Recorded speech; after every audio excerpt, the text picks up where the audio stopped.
오늘은 사도행전 캠페인 그 첫 번째 시간으로 알바 아니요 오직이라는 제목으로 하나님의 말씀을 함께 나누겠습니다. 예수께서 우리들에게 직접 가르쳐 주신 기도가 있습니다.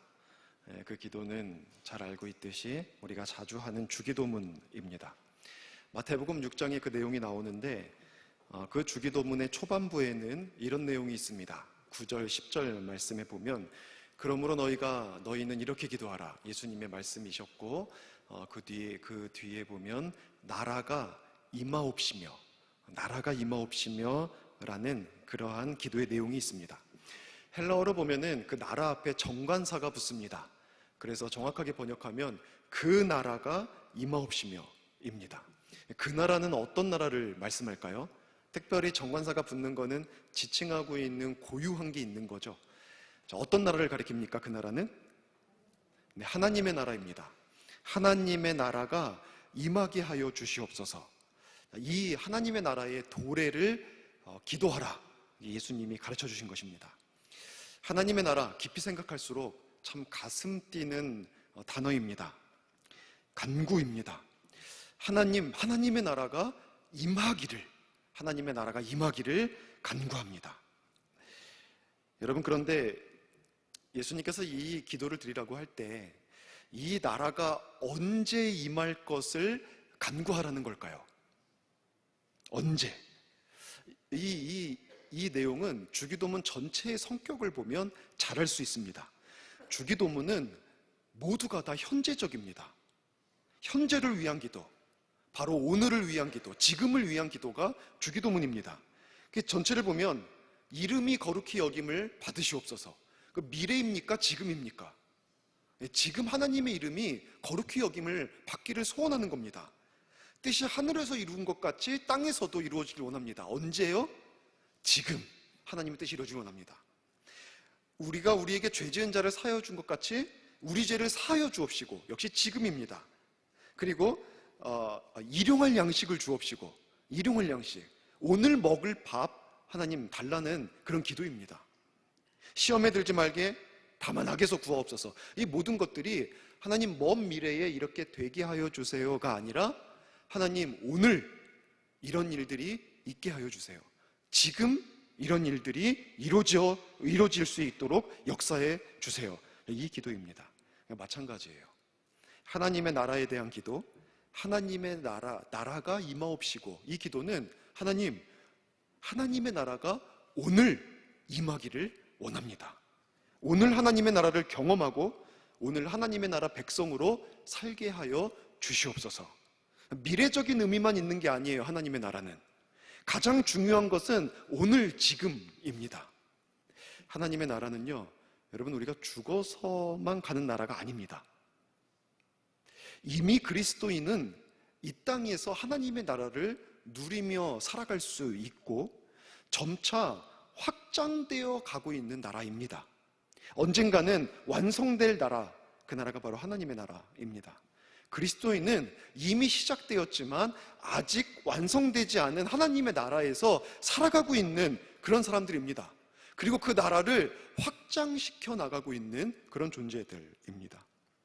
그렇게 볼 때 예수님께서 그 나라가 임하옵시며 라고 기도하라고 가르쳐 주신 것은 하나님의 나라를 오늘도 누리게 하여 주시고 그 나라가 새로운 곳에도 임하게, 즉 그 나라가 확장되게 하여 주시옵소서라는 가장 중요한 이 두 가지 의미를 담고 있는 기도입니다.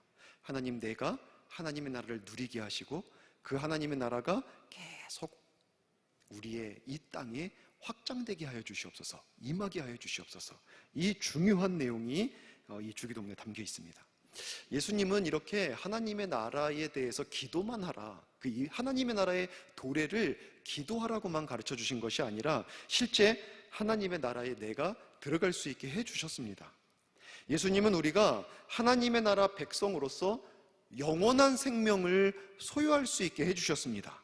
이 땅에서 하나님의 나라를 누리며 그 나라를 확장해 갈 수 있는 사명도 우리 모두에게 주셨습니다. 그리고 앞으로 우리가 한 달간 함께 살펴볼 이 사도행전은 이 하나님의 나라와 매우 깊은 관련이 있습니다.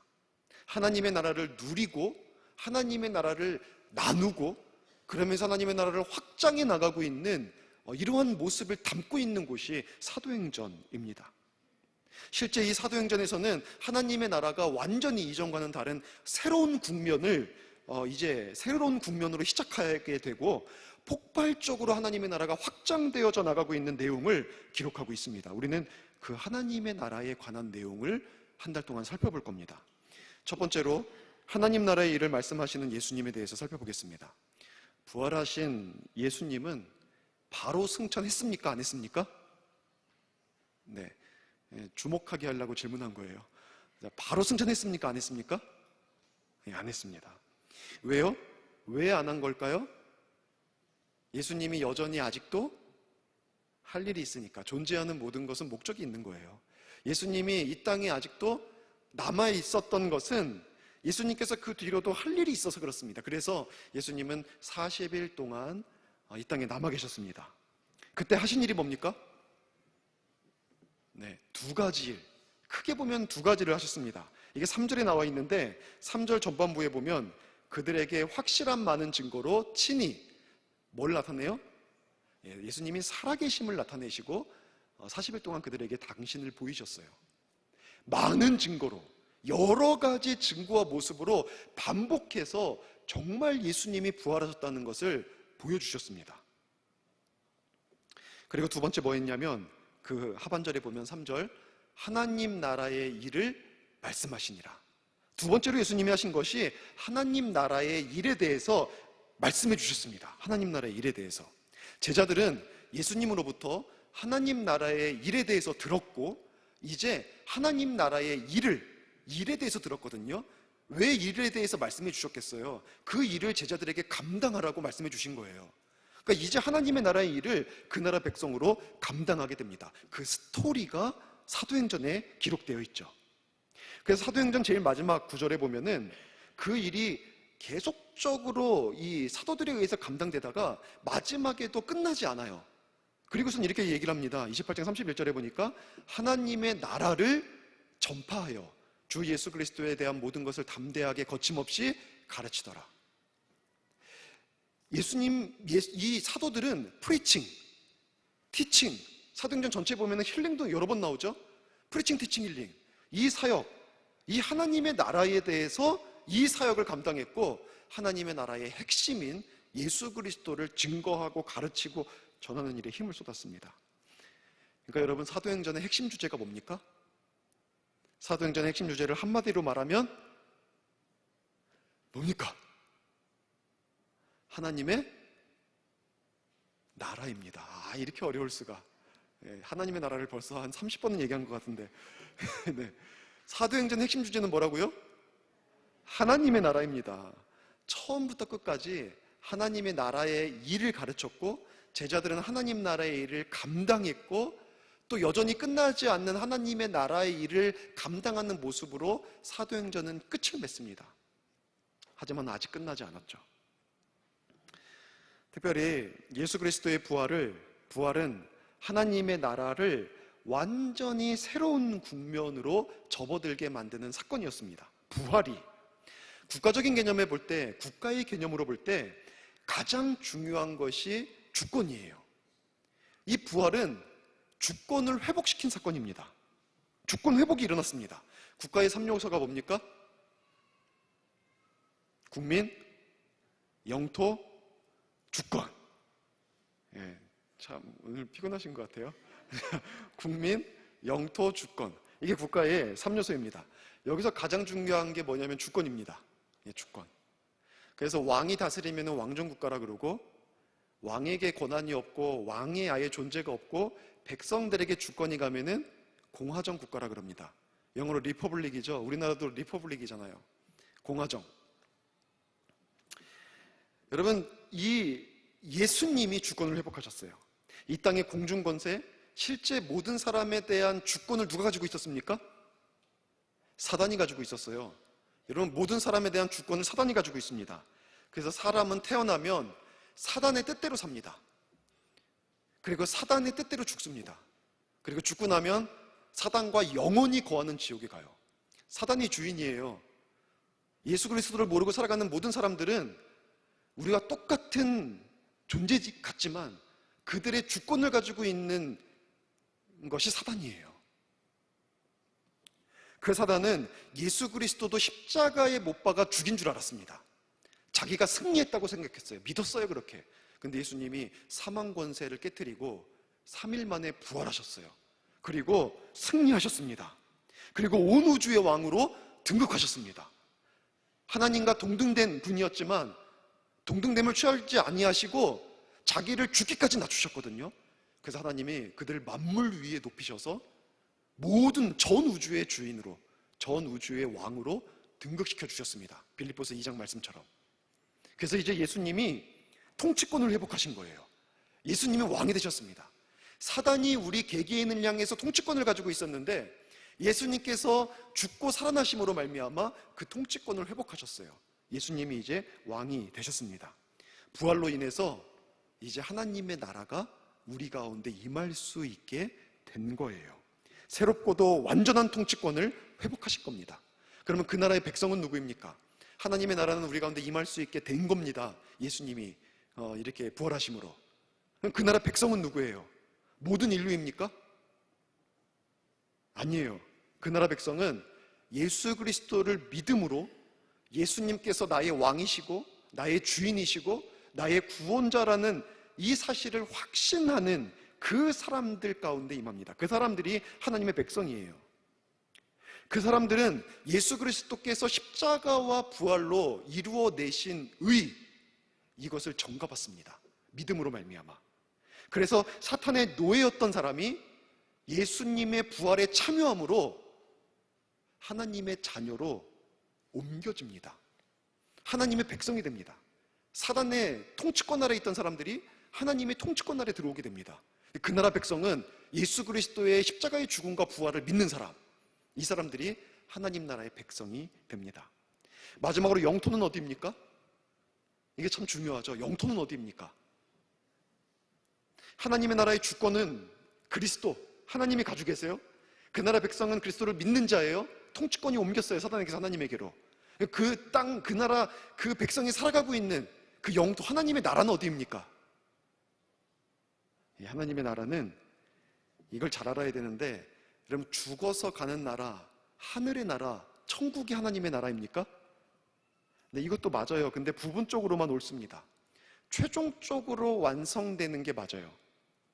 그런데 누가복음 17장에 보면은 중요한 말씀이 나옵니다. 17장 20절, 21절에 보니까 바리새인들이 하나님의 나라에 대해서 물어요. 하나님의 나라가 어느 때 임합니까? 라고 물으니까 예수님께서 대답하셨습니다. 하나님의 나라는 볼 수 있게 임하는 것이 아니요, 또 여기 있다 저기 있다고도 못하나니 하나님의 나라는 어디 있다 그래요? 예, 너희 안에 있느니라. 각자의 마음에 하나님의 나라가 세워집니다. 그래서 오카노 목사님이 교회는 이긴다 라는 책에서 이렇게 말했습니다. 하나님의 나라는 하나님의 은혜 주시는 자들의 마음 속에 세워지는 나라다. 하나님이 택하신 자들의 세계에 이루어지는 나라. 예수 그리스도를 구주로 고백하고 죄 씻음을 받은 하나님의 자녀로 새 생명을 얻은 사람들의 세계에 이루어지는 나라다.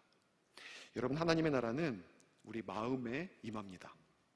영토가 우리 마음에 예수 그리스도께서 왕으로 등극하셔서 주권을 가지고 우리를 다스리시면 우리는 그분의 백성으로 살아가는 겁니다. 하나님의 나라가 우리에게 임합니다. 그래서 이제는 하나님의 주권을 인정하고 그 통치를 받는 사람들은 이 세상 어디에 있어도, 어떤 상황 속에 있어도, 무슨 일을 해도 하나님의 나라를 누리고 하나님의 나라를 살아갈 수 있는 것입니다. 여러분, 어디 있어도 우리는 하나님의 나라를 살아요. 하나님의 나라가 우리의 마음에 임했기 때문에 어떤 상황 속에 있어도 하나님의 나라를 누릴 수 있습니다. 어떤 일을 해도, 어떤 곳에 가도 그 모든 장소가, 그 모든 상황이 하나님의 나라 되게 할 수 있습니다. 하나님의 나라가 돼요. 우리 마음에 임했기 때문에. 이것이 예수님께서 부활로 이루어 주신 놀라운 사건입니다. 하나님의 나라가 이제 우리 안에 시작된 것입니다. 그래서 예수님은 제자들에게 부활의 확실성을 보여주셨어요. 정말 부활했다. 사망 못에 다 이기고 내가 다시 살았다. 내가 이제는 만왕의 왕으로 등극했다. 이거를 여러 가지 증거로 보여주셨습니다. 그리고 더불어서 하나님 나라 일을 말씀하셨어요. 자, 이제 너희는 하나님의 나라의 백성이 되었다. 나를 믿음으로 이제 너희가 할 일이 있다. 하나님의 나라의 자녀로 할 일이 있다. 이거예요. 자, 그게 뭐겠습니까? 하나님의 나라 백성이 된 우리가 할 일이 뭐겠습니까? 그게 뭐냐면 이미 시작된 하나님의 나라가 아직 완성되어져 있지 않은 하나님의 나라가 완성되어질 수 있도록 하나님의 나라를 회복하고 확장해 나가는 사역, 그것이 우리가 할 일입니다. 하나님이 믿는 자들이 어디 서 있든지 그곳을 하나님의 나라로 만드는 책임. 그래서 이 땅 위에 사단으로 말미암아 하나님의 통치권이 회방되었고 많은 영혼들이 죽을 수밖에 없었는데 그 영역들을 다시 회복시켜서 완전한 하나님의 나라가 오게 하는 것, 완전한 그리스도의 계절이 오게 하는 것, 이것이 예수 그리스도의 뒤를 따라가며 믿는 자들이 해야 될 하나님의 나라의 일입니다. 예수님은 이 땅에 오셔서 하나님의 나라를 선포하시고 하나님의 나라를 가르치시고 하나님의 나라의 사역들, 능력들을 베풀어 주셨습니다. 그래서 귀신이 쫓아내는 사건들을 보면 너희가 귀신이 내 이름으로 쫓아나가는 것을 보면 하나님의 나라가 이미 임한 거다. 그러니까 귀신의 통치권이 사라지는 거예요. 영들의 통치권이 사라져요. 하나님의 통치권이 회복돼요. 하나님의 나라가 임한 거잖아요. 예수님께서는 이 땅에 오셔서 티칭, 프리칭, 힐링, 프리칭, 티칭, 힐링, 생명을 살리고 생명을 키우고 생명을 고치는 이 생명사역을 통해서 하나님의 나라의 확장을 이루어 가신 거예요. 그리고 그 사역을 이제 제자들에게 넘겨주시는 겁니다. 여러분, 각 사람의 마음에 하나님의 나라가 임하면 예수님께서 감당하셨던 이 생명사역이 우리의 사역이 되어서 우리는 이미 시작되었지만 아직 완성되지 않은 하나님의 나라에 어디쯤 살아가는 존재로서 끝나는 것이 아니라 우리를 통해서 하나님의 나라가 확장됩니다. 우리는 그 일을 감당하기 위해서 이 땅에 존재하는 사람들이에요. 그러니까 예수님은 이 사건을, 이 위대한 사역을 지금 제자들에게 40일 동안 계속 말씀해 주시는 거예요. 예수님이 감당했던 그 사역, 이제 너희가 하나님의 나라의 확장, 이 귀한 사역 감당해라. 여러분, 이 일은 우리에게도 동일하게 주어진 사역입니다. 제자들만 하나님의 나라 백성입니까? 여러분은 하나님의 나라의 백성입니까? 아닙니까? 여러분은 지금 하나님의 나라를 살고 계십니까? 나는 지금 하나님의 나라 백성으로 여러분의 마음에 하나님의 나라가 임하셨습니까? 주권이 하나님께로 회복되었고 여러분은 예수 그리스도를 믿음으로 말미암아 하나님의 자녀가 되었고 그 나라의 그 은혜를 어떤 상황에서든지 무슨 일을 하든지 어디에 가 있든지 누리고 있습니까? 우리는 하나님의 나라 백성이에요. 제자들만이 아니라 부활하신 예수님을 믿음으로 하나님의 나라 백성이 되었지 않습니까? 완성될 하나님의 나라를 위해서 생명사역을 계속 감당해 나가야 합니다. 여러분이 놀라운 하나님 나라의 일에 기쁘게 헌신하는 저와 여러분, 우리 교회 될 수 있기를 주의 이름으로 축원합니다. 두 번째, 하나님 나라에 대해 오해하는 제자들에 대해서 살펴보겠습니다. 여러분, 부활하신 예수님께서 하나님의 나라의 일에 대해서 말씀하시자 제자들은 40일 정도를 듣다가 엉뚱한 질문을 합니다. 그 질문이 6절에 나와 있어요. 뭐라고 질문하냐면 주께서 이스라엘 나라를 회복하심이 바로 이때입니까? 이 질문을 합니다. 여러분, 여기서 이스라엘 나라가 하나님의 나라와 동일한 개념일까요? 다른 개념일까요? 네, 다른 개념입니다. 지금 제자들이 물어보는 것은 말 그대로 유대인의 나라, 유대인의 나라. 이 유대인의 나라를 지금 이제 예수님께서 회복시켜 주실 것입니까? 이 질문을 합니다. 여러분, 왜 이런 질문을 했을까요? 왜 이런 질문을 했을까요? 부활하신 예수님을 봤어요. 영광스럽고 위대한 하나님의 나라의 일들에 대해서 듣고 그 일들을 지금 전가받고 있어요. 내가 해야 된다. 그 사명으로 받고 있어요. 근데 갑자기 뜬금없이 이스라엘을 회복시킬 때가 예수님 이때였습니까? 라고 물어봅니다. 그들은 확신에 차서 물어봤어요. 정말 기쁘게 물어봤어요. 이거 정말 기쁘게 물어본 겁니다. 근데 왜 그렇게 물어봤을까요? 그 이유는 그들은 예수님을 향해서 갖는 기대와 바람이 있었는데 그게 각자 자기 나름대로의 기대와 바람이에요. 하나님이 주신 대로 예수님을 보는 게 아니라 자신의 생각대로 예수님을 보고 예수님을 기대했습니다. 그래서 부활하신 예수님을 40일 동안 보면서도 여전히 자신의 바램대로만 보면서 자신의 바램, 자신의 소원을 이루어줄 메시아로 생각한 거예요. 그 소원은 뭐였냐면 정치적인 메시아, 민족을 위한 메시아, 우리 이스라엘 국가를 위한 메시아로 그들은 생각했습니다. 이스라엘을 만국의 패권을 쥔 나라로 예수님께서 회복시켜 주실 것이다. 그래서 예수님께서 다윗 왕권의 그 영광을 회복시켜 줄 것이다. 여기에 대해서 기대를 하고 있었습니다. 원래 제자들은 공생의 사역 때 예수님이 나를 따르라 라고 말했을 때에도 예수님을 자신들의 구원자로, 이 영적 구원자로 생각한 것이 아니라 정치적 메시아로 생각하고 따랐습니다. 예수님이 십자가에 달려 죽기 얼마 전까지만 해도 제자들은 서로 더 높은 자리에 예수님이 왕이 되시면 차지하려고 다퉜습니다. 일관됐어요. 참 사람이 일관되기도 어려운 건데 일관됐어요. 예수님이 우리 민족을 회복시켜줄 정치적 메시아다. 끝까지 이 생각 가지고 있었던 거예요. 근데 예수님이 죽었어요. 완전히 절망한 거예요. 그를 쫓아다니는 자기들은 구테타 세력이에요. 반란군이고 그 구테타는 실패했어요. 그러니까 다 숨어서 절망한 상태에 있었던 거예요. 근데 부활로 말미암아 다시 그들이 마음속에 있던 기대가, 그 소원이 확실해진 거예요. 바로 이때로구나. 바로 이때로구나. 드디어 이스라엘이 영광스럽게 되겠구나. 예수님 이때였습니까? 역사의 바늘이 오늘 이 순간을 향한 것입니까? 드디어 이스라엘의 나라가 회복되겠습니까? 이런 생각 가지고 예수님께 질문한 거예요. 자신의 소원대로 예수님을 본 거죠. 이는 제자들만이 아닙니다. 유대인 전체가 그렇게 생각했어요. 유대인 전체가 똑같이 하나님이 보내주실 메시아, 예수님이 아니어도 하나님이 메시아를 보내주시면 그 메시아가 우리 민족을 회복시키고 이 민족이 그냥 회복되는 정도가 아니라 전 세계를 지배하는 그런 나라가 될 거다라고 생각을 했습니다. 포로기를 지날 때 하나님은 다니엘을 통해서 이런 예언을 하셨어요. 다니엘 2장 44절에 보니까 하늘에 하나님이 한 나라를 세우리니 이것은 영원히 멸망하지도 아니할 것이요 그 국권이 다른 백성에게로 돌아가지도 아니할 것이요 도리어 이 모든 나라를 쳐서 멸망시키고 영원히 살 것이다. 자, 이 나라는 하나님은 영적인 나라를 얘기하고 있는 거예요. 그런데 이스라엘은 이것을 민족적으로 생각했어요. 국가적으로 생각했어요.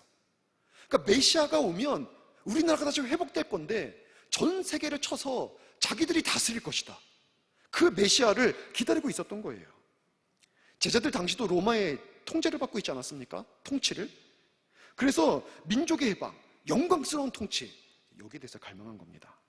여러분 놀랍게도 이 생각은 지금도 유대교인들 사이에서 변치 않는 생각입니다. 똑같이 생각하고 있어요. 시온주의라고 들어보셨습니까? 시온주의, 시오니즘, 시온주의. 이게 고대로부터 있었던 건데 특별히 19세기 후반에 활발하게 일어난 운동입니다. 유럽을 중심으로 해서 흩어져 있는 디아스포라 유대인들이 고대 유대인, 예수님 당시 유대인들이 살았던 팔레스타인 지역에 이스라엘 국가를 다시 회복시키고자 하는 그런 정치적인 민족주의 운동이었어요. 소련의 박해를 받다가 나중에는 독일의 끔찍한 박해를 받고, 이게 소련과 독일뿐만 아니라 유럽 전체에서 유대인들을 향한 박해가 계속 있었거든요. 견디고 견디다가 결국 강력한 국가의 영광을 회복하자. 그러려면 우리가 흩어져 사는 것이 아니라 한 곳에 모여 살아야 되고, 그 한 곳은 하나님께서 아브라함에게 주신 팔레스타인 땅이다. 가나안 땅이다. 거기 가자. 그래서 이들이 그 팔레스타인 땅으로 다시 돌아가려고 하는 운동을 벌인 거예요. 그래서 1948년 5월 14일에 그 땅에 살고 있었던 아랍인들을 몰아내고 이스라엘이 지금의 이스라엘 나라를 재건합니다. 그리고 나서 아랍전쟁이 계속해서 일어나고, 지금도 오늘도 아침에 기사 보니까 가자지구 폭격 사건으로 인해서 또 기사가 났더라고요. 잘못된 바램이에요. 하나님이 이스라엘 국가를 회복시킬 것이다. 국가를 민족주의적으로. 그래서 그들은 지금도 그런 메시아를 기다려요. 지금도 메시아가 오면 전 세계를 우리 이스라엘이 통치한다. 그 기대를 버리지 않고 자신의 생각대로 메시아의 역할을 규정합니다. 내 생각대로 메시아의 역할을 규정해요. 여러분, 이게 우리도 동일합니다. 예수 그리스도의 십자가와 부활로 이루어 주신 구원, 그리고 하나님의 나라가 정말 놀라운 거거든요. 근데 우리는 각자 자신의 바램, 자신의 기대, 자신의 소원대로 메시아를 소망해요. 우리가 예수 그리스도를 바라볼 때에도, 우리가 신앙생활하면서 하나님의 은혜를 바라볼 때에도, 하나님의 나라를 산다는 것에 대한 개념을 생각할 때에도 우리는 우리들의 소원대로 봅니다. 하나님께서 우리들에게 말씀하여 주신 하나님의 나라의 모습과 그 하나님의 나라의 백성다운 삶이 있는데, 그런 것보다, 은혜가 있는데 그런 은혜보다 우리가 우리의 바램과 소원대로, 지금도 이스라엘이 자신들의 기대대로 보는 것처럼, 제자들이 자신의 바램대로 메시아를 보는 것처럼 우리도 각자 나름대로 자기의 바램대로 메시아를 보고 하나님의 나라를 생각하는 거예요. 여러분은 예수를 잘 믿으면, 하나님의 나라가 우리 가운데 임하면 어떤 은혜가 내게 있을 것 같습니까? 이 땅에서 출세하고 부유해지고 건강하고 형통하고 자녀들이 잘 되고 많은 사람들이 메시아이신 예수님을 바라보고 하나님의 나라의 축복을 받으면 이 일들이 이루어지는 것이고 이 일들이 형통해지는 것이 하나님의 나라의 위대한 복이다라고 생각을 합니다. 그래서 이것을 위해서 기도를 하고 이것을 위해서 살아가는 거예요. 여러분, 한 학교에서 서울대를 많이 보냈어요. 제가 고3 때 저희 친구들 중에 17명이 서울대 갔습니다. 많이 갔죠. 여러분, 그러면은 만약에 그 학교가 미션 스쿨이면 하나님이 복 주신 겁니까? 복 주셔서 서울대 17명. 그러면은 여러분, 서울대 안 간 친구들은 하나님으로부터 저주받은 겁니까? 어때요? 어떤 사람이 사업이 참 잘 됐어요. 사업이 참 잘 됐어요. 하나님이 그러면은 여러분 복 주신 거 맞죠? 맞아요. 근데 사업이 안 되면 하나님이 복 주신 거 아니고 저주하신 겁니까? 어떤 사람이 건강하면 하나님이 은혜 주시고 복 주신 거라면, 건강하지 않으면 하나님이 저주하시고 하나님이 미워하시는 겁니까? 그렇지가 않아요. 근데 우리는 하나님의 나라, 예수를 믿으면 받는 복 생각하면 다 그런 쪽이 한정되어 있고, 그런 것만 기도하고 그런 것을 위해서 내가 열심히 살아요. 주님의 자녀로서 살지 못하고. 그러다 보니까 진정한 하나님의 나라와 영광을 누리지를 못합니다.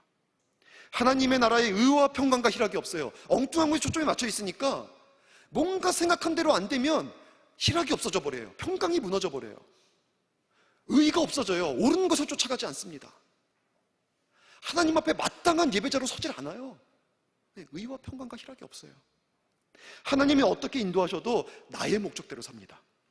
진정한 하나님의 나라의 놀라운 은혜와 상관없이 되는 거예요. 여러분, 하나님은, 예수님은 뭐라고 하셨습니까? 먼저 그의 나라와 의를 구하라. 이미 다 하신 하나님이 필요한 거 다 채워주신다. 여러분, 이거는 부수적으로 하나님이 하나님 백성답게 살면 주시는 복들이고 은혜들인데, 이게 주목적이고 주은혜가 아니에요. 우리가 정말 본질적인 것들에 힘을 쏟을 때 하나님이 알아서 채워주시는 거죠. 필요하면 물질도 주시고, 할 일 많으면 건강도 주시고, 자녀를 통해서 또 할 일이 있으면 자녀 형통케 하시고. 근데 그것이 주목적이 아니라니까요. 하나님 나라의 일, 그 백성답게 그 나라를 산다는 것, 하나님의 통치 아래 거한다는 것, 여러분, 이것이 주목적이 있잖아요. 근데 그런 것이 아니라 그 이후에 부수적으로 오는 것. 여러분, 하나님의 뜻이 가장 중요합니다. 먼저 그의 나라와 의를 구할 수 있기를 주의 이름으로 축원합니다. 이제 마지막으로 세 번째, 그렇다면 하나님의 나라 백성으로 감당해야 할 하나님 나라의 일이 무엇일까요? 하나님께서 원하시는 것은 무엇일까요? 주권적인 하나님이 다스리시면서 우리에게 명하시는 것이 뭡니까? 그게 8절입니다. 우리 너무 유명해서 잘 알고 있는 말씀이죠. 오직 성령이 임하시면 너희가 권능을 받고 예루살렘과 온 유대와 사마리아와 땅끝까지 이르러 뭐라 그럽니까? 내 증인이 되리라, 증인이 되리라 하시니라. 하나님 나라의 일은 뭐냐면, 우리의 본업은 뭐냐면 예수 그리스도의 증인으로 사는 겁니다. 이게 하나님 나라 백성의 본업이에요. 가장 중심이고 가장 중요한 목적이고, 우리가 전생애를 들어서 몰두해야 될 일, 집중해야 될 일, 이것이 바로 증인으로 사는 겁니다. 예수님은 제자들이 자신의 마음대로 예수님을 봤을 때 책망하지 않았어요. 그리고 하시는 것이, 그거는 하나님의 권한 아래 있다. 그러니까 너희가 카이로스와 크로노스, 이게 때와 시기가 카이노스와 크로노스예요. 그건 너희가 알 바가 아니고 하나님이 너에게 맡겨주신 일만 감당하면 된다. 그것은 땅끝까지 이르러 그리스도의 증인이 되는 것이다. 여러분, 증인이 누구입니까? 증인은 법정 용어예요. 증인은 보고 들은 바를 전해주는 자가 증인이에요. 증인은 반드시 진실만을 말하는 자가 증인입니다. 때로 법정에 출두하라는 요청을 따르지 않으면 강제로 소환돼서라도 사실을 말해야 되는 사람이 증인입니다. 만약에 사실을 감추거나 왜곡시키면 그 사람은 오히려 법의 심판을 받죠. 여러분, 우리는 예수의 증인입니다. 예수 그리스도에 대한 진실을 이 세상에 드러내야 되는 사람들이에요. 여러분, 왜 근데 이것이 하나님 나라의 일일까요? 증인되는 게 하나님 나라의 일이잖아요, 지금. 이게 왜 하나님의 나라의 일일까요? 이게 중요하거든요. 여러분, 하나님의 나라는 각 사람의 마음 가운데 임합니다. 하나님의 영토죠. 하나님의 각 사람의 마음 가운데 임해요. 그리고 하나님의 나라를 사는 사람들은 그가 선 곳이 어디든지 바로 하나님의 주권을 회복시키는 사람들입니다. 우리 마음에 임한 하나님의 나라는 우리의 삶을 통해서도 드러나고 나타나요. 그런데 각자의 마음 가운데 하나님의 나라가 회복되는 길이 뭐라고요? 그러니까 하나님의 나라 백성되는 길이 뭐라고요? 예수 그리스도를 믿는 것밖에 없어요. 이게 유일합니다. 바로 그때 사단의 통치에서 하나님의 통치로 주권이 옮겨져요. 그러니까 예수를 믿음으로 말미암아 하나님의 나라가 내 안에 임하면서 확장되는 거예요. 그러면 증인사역은 뭡니까? 사단의 통치 아래에 있는 사람의 마음에 그리스도의 주권을 회복시켜서 그의 마음에 하나님의 나라를 회복시키는 겁니다. 한 사람, 두 사람 늘어갈수록 하나님의 나라는 확장되는 거예요. 이게 그리스도의 증인된 사역은 하나님의 나라를 확장해가는 사역입니다. 우리는 하나님의 나라의 확장을 갈망해야 됩니다. 갈망해야 됩니다. 이것이 하나님의 백성의 삶이거든요. 하나님의 나라의 확장. 여러분, 우리는 이것을 위해서 기도합니다. 이것은 구호예요. 하나님의 나라가 이 땅에 확장되게 해달라고, 이 땅에 그리스도의 계절이 오게 해달라고. 이건 믿는 자들의 소원이고 간구고 기도 제목이지 않습니까? 근데 그 방법이 뭡니까? 하나님의 나라는 각자의 마음에 임하는 것이기 때문에 예수의 증인이 되어서 예수를 믿게 하고, 그로 말미암아 각 사람의 마음 가운데 하나님의 나라가 회복되어서 점점 확장되게 하는 이 사역. 그래서 우리는 하나님의 나라의 확장에 귀하게 쓰임받는 하나님의 자녀들이 되어야 하는 것입니다. 여러분, 그런데 우리는 이 증인되는 사역에 관심이 전혀 없거나 이것을 굉장히 부담스러워합니다. 이번에 태신자 축제를 내는데 그렇게 안 내신 적이 없어요. 참 안 내셨어요. 그래서 붙인다고 이렇게 만들었는데 못 붙이게 했어요. 못 붙이게 했어요. 너무 안 내서 붙일 수가 없었어요, 진짜. 못 붙이게 했어요. 목장이 시작되면 다시 이제 목장에서도 다시 이것들을 마음을 나누고 좀 해야 돼요. 근데 예수의 증인되어서 누군가에게 예수를 알려서 하나님의 나라를 확장하는 이 사역에 관심이 없는 거예요. 부담이 되는 거예요. 반복되게 뭐하러 하나? 뭐하러 하나? 여러분, 하세요. 작년에도 태신자 축제를 통해서 지금까지 예수 영접하고 교회 지금까지도 나오시는 분들이 계세요. 계세요. 한 명 한 명. 얼마나 귀합니까? 죽어있던 영혼들이 구원받고 그 가운데 내 가족이 있는데, 이걸 통해서 하나님의 나라가 확장되고 있는데, 단 한 명이라도 그들에게 복음의 씨앗이 뿌려지면, 같은 사람에게 10년 동안 전도했어도 그 사람이 안 왔다 할지라도 이번에 그가 복음 듣고 변화될지 누가 합니까? 우린 예수의 증인돼서 전하는 거예요. 주께서 하실 일이니까 끝까지. 여러분, 다시 다 작성하십시오. 돼도 안 돼도 다 작정해서 제출하셔서 증인되는 이 사역, 하나님의 나라의 일 다 감당해야죠. 여러분, 이 증인의 사역이 부담되죠. 예수 전하는 것이 쉽지 않죠. 그래서 예수님께서 한 가지 중요한 단서를 두셨습니다. 그게 뭐냐면 8절에 보니까 다시 보면 오직 성령이 임하시면 너희가 권능을 받고 뒤에 내 증인이 어떻게 된다 그래요? 되리라. 성령을 받으면 됩니다. 성령을 받으면 성령이 나를 다스리시면 됩니다. 그게 성령 충만이죠. 성령이 나를 다스리고 지배해서 내 안에 성령이 충만해지면 성령이 내게 주시는 게 뭐냐면 능력이에요. 여기서 말하고 있는 권능은 디나미스. 여기서 다이나마이트가 나왔다 그러죠. 이게 원래 의미가 능력입니다. 그러니까 성령이 우리 안에 들어오시면 내게 놀라운 능력을 주세요.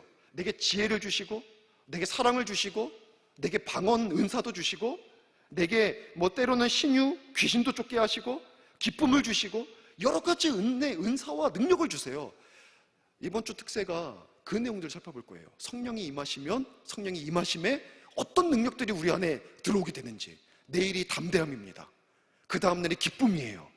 지혜, 사랑, 인도해 주심, 이끌림, 이 내용들이 있어요. 성령이 임하실 때 우리에게 능력을 주셔서 증인이 되어지게 합니다. 내가 증인으로 힘쓰고 애쓰지 않아도 그 능력 아래서 주인이 돼요. 나의 언어를 통해서 그리스도가 증거됩니다. 나의 행동을 통해서 사람들이 그리스도를 만납니다. 나를 통해서 그리스도의 향기가 드러나요. 내가 굳이 애쓰지 않아도 성령께서 능력 주시면 우리는 그리스도의 증인된 삶을 살아갑니다. 믿지 않는 자들이 여러분을 보면서 그리스도가 살아계시구나, 부활하신 예수가 우리의 주인이시구나, 예수를 믿는 것만이 우리에게 소망이구나, 깨닫게 됩니다. 굳이 말하지 않아도 삶을 통해서도 성령의 능력으로 되게 하시는 거예요. 그래서 예수님께서 증인이 되라 앞에 뭐라 그랬습니까? 성령을 기다려라. 일하지 말고, 내가 하나님의 나라 일 다 알려줬거든요. 근데 그 일을 하러 뛰어들지 말고 너희들이 먼저 할 게 있는데 모여서 성령 기다려라. 성령 기다려라. 성령이 임하셔야, 성령이 너를 지배해야, 성령이 다스려야 너에게 능력이 임하고 너가 이 증인된 사역을 감당할 수 있다. 성령이면 충분하다. 사도행전은 실제 그렇게 모여서 기도하고 있던 그들에게 오순절에 성령이 임하셔서 갑자기 방언이 터지는데 그들은 각나라 말을 해요. 원하지 않았는데 방언 통해서 각나라 방언 말들, 배우지도 않는 말을 막 하는데 거기에서 세계에서 모여왔던 유대인들이 그 말을 듣고 예수 그리스도의 증언을 듣습니다. 그리고 회개하고 예수를 믿죠. 거기서 베드로가 설교한 걸 통해서 3,000명이 예수 믿어요. 바로 성령이 임하시니까 능력을 주셔서 증인된 사역을 원하지 않았는데도 감당할 수 있게 하시는 겁니다. 여러분, 우리는 예수를 믿는 순간 성령을 받았습니다. 이제 우리가 필요한 것은 뭐냐면 매일매일 성령 충만한 거예요. 성령이 나를 지배하고 다스리시는 겁니다.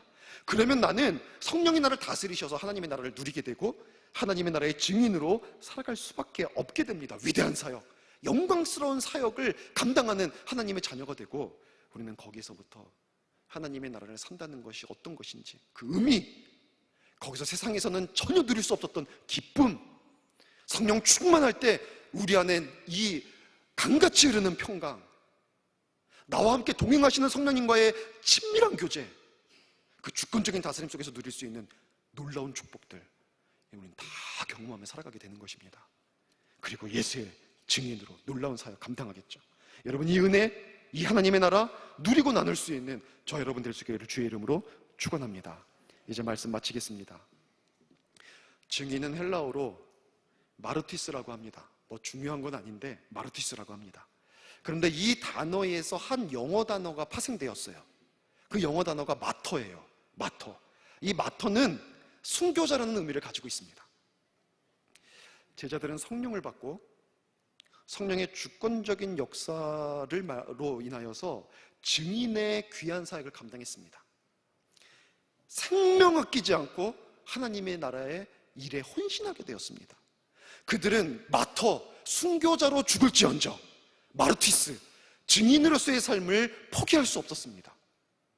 이 하나님 나라의 놀라운 은혜와 감격을 그들은 알았기 때문에, 성령이 그들을 지배하고 다스렸기 때문에, 거기에 참된 가치와 기쁨과 거기에 모든 소망과 감격이 다 있다는 것을 그들은 알았기 때문에 진정한 하나님의 자녀다움이 무엇인지, 그 백성으로서의 삶이 무엇인지, 사명이 뭔지, 거기서 그들은 천국을 발견했기 때문에 마토로 죽을지언정 마르티스의 삶을 포기할 수가 없는 거예요. 그래서 12명 중에, 제자 중에 한 명 요한 빼고는, 요한은 귀향을 갖춰 섬으로, 나머지는 다 순교를 당합니다. 정말 성령 충만하면 이 세상의 것, 심지어는 자신의 생명조차도 별로 그렇게 크게 중요하지 않아요. 오직 하나님의 나라 누리고, 그 하나님의 나라 나누고, 그 하나님의 나라 위에 사는 것, 이것에 비할 수 있는 행복이 없는 거예요. 여러분, 저와 여러분도 참으로 이 하나님의 나라, 우리가 정말, 여러분 하나님의 나라 사모하잖아요. 그 나라 백성으로, 백성답게 하나님이 주신 사명대로 감당하며 살아갈 수 있기를 주의 이름으로 간절히 축원합니다. 우리 같이 함께 기도하겠습니다.